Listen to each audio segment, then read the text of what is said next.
normally I would do just a straight anticlass and then switch it into a double helix. But you'll notice if I strike obliquely, and you saw that also when you're anticlassing, it'll tend to twist.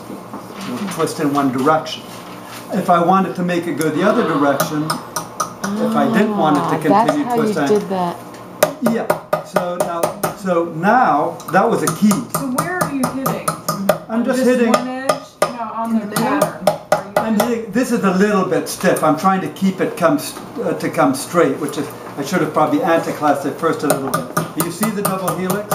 See how it's twisted? So the axis, I'm trying to keep the axis centered. But your hammer is hitting all the way across the pattern at once? Yeah. So I'm actually hitting this side and that side at the same time. So you're making an X. The pieces part and then the hammer part. There you go. Now once I get to the point where it fits into the curve a little better, see, I can start now taking it to the limits of the state. And you'll see, believe it or not, this was not understood until then. And I could sort of manipulate it and get the axis straight. So then the question is, well, why don't you just anneal it and continue that way? Because it'll take you forever. And you'll end up having to make a fairly open double helix. If that's what you want, that's perfectly fine. But in order to really get that twist, you have to radically stretch the edges. See, this doesn't stretch the edges very quickly. It's very, very slow.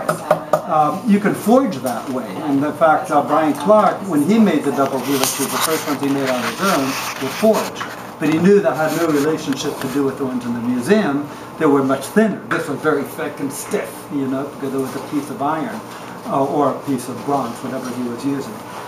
So when we thought of this, when I thought about how to go about it, I said, well, how in the hell did they get it really stretched? Well, obviously it was anticlassed.